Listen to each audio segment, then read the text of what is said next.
Alright, Putin is I'm lying gonna to his try own to change my people in an life, attempt to stay in power. and Residents I'm in gonna the just Kursk focus on region and other bodybuilding regions and bordering shit. Ukraine are forced to So, pack their bags and leave. What yeah. shocked them the most was just how incompetent their government really is.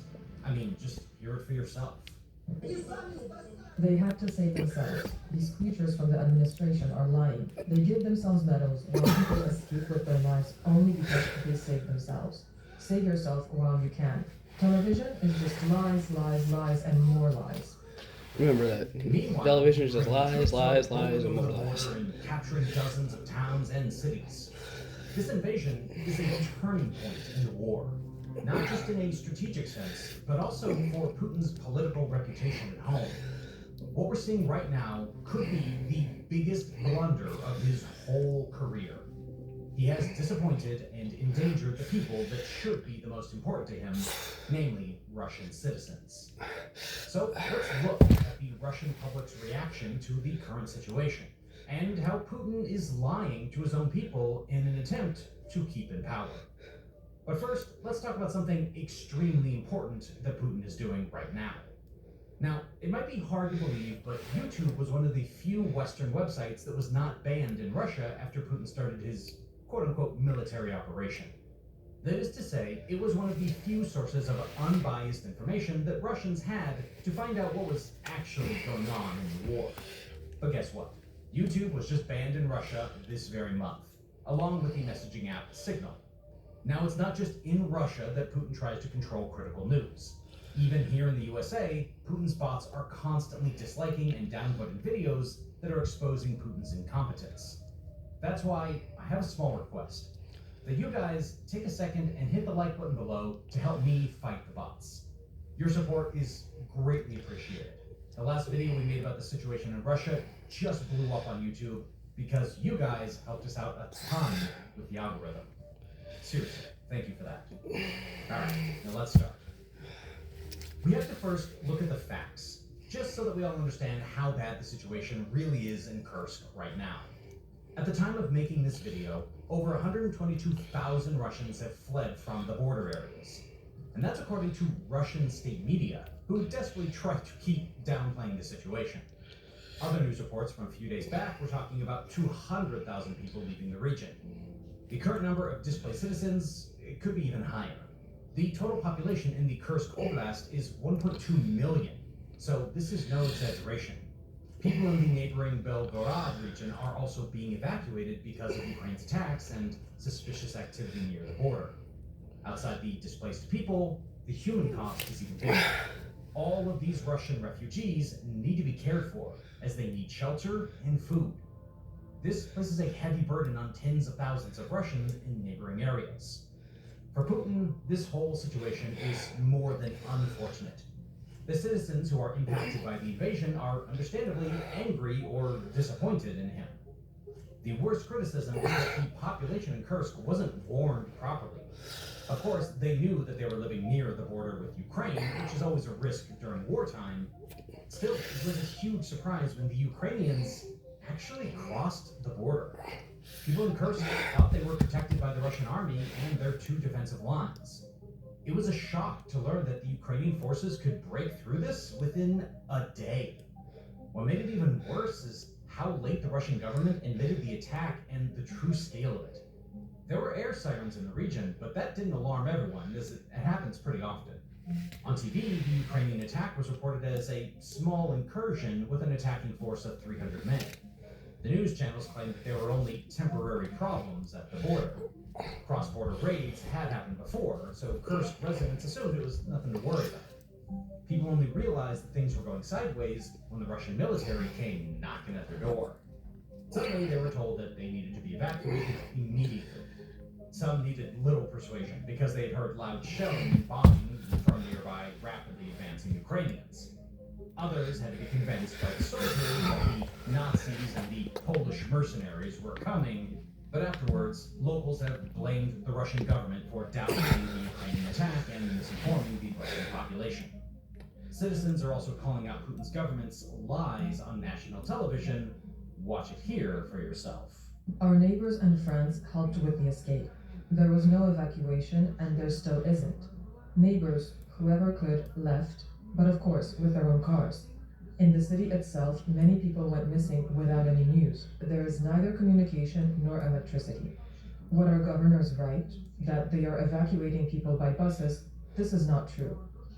Yesterday, I was in the Bolsha Slodak region, which is still fairly okay.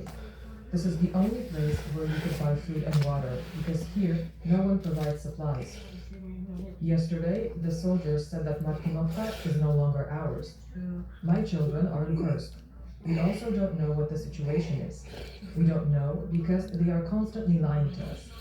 But if soldiers came yesterday and said that there are already Ukrainians in Martinovka, while the authorities say that everything is fine, then nothing is fine. It was not a small incursion or a temporary change, and the Russian military probably realized this in the first few hours.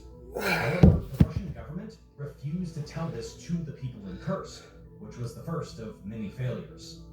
Another common complaint was that the authorities didn't help everyone to escape.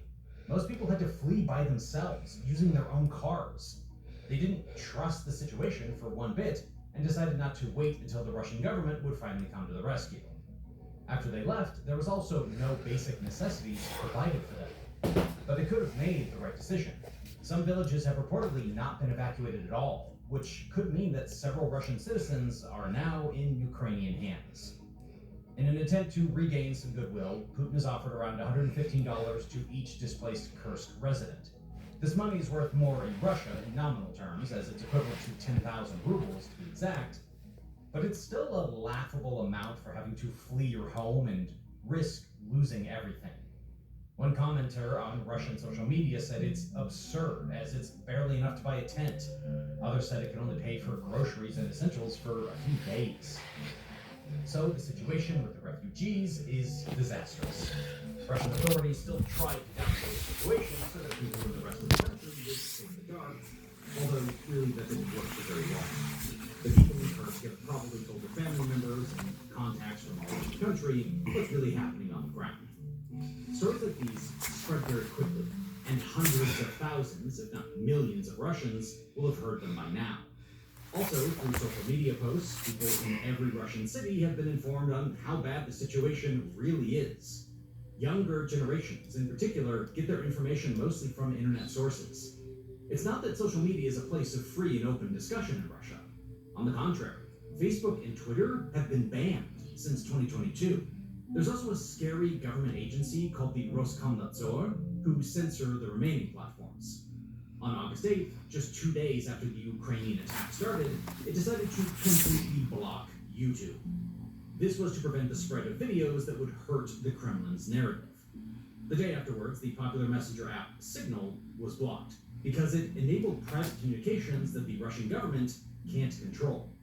But as totalitarian as the Russian government has become, it can't fully prevent the massive amounts of video evidence and personal stories from leaking to the public. As long as there's the internet, people will find a way to share these things, and Russian bots can't take everything down at once. The footage that's coming out is pretty shocking, to say the least. But before we get into that, I quickly want to answer a question that I've recently been asked. A lot of you guys want to start a YouTube channel, but you are camera shy or just not comfortable putting your face out there. In fact, I'm one of these people, and that's why this channel has no face on it. Luckily, you can still grow on YouTube, even without showing your face or giving up your privacy. And this channel is living proof for that. We recently crossed 1 million subscribers, and along the way, I've learned a few tips and tricks about YouTube that can be helpful to any of you who want to start your own channel. I've included all this in my completely free 7-day YouTube crash course. So, if you're someone who's interested in starting up a YouTube channel, this is the perfect starting point for you. You can set it now for free by clicking on the link in the description or scanning the QR code that's on the screen. Alright, now let's get back to the topic at hand. The footage that's coming out is pretty shocking, to say the least. The Ukrainian forces left a trail of destruction in their attack, and the key town of Sudza has been severely damaged.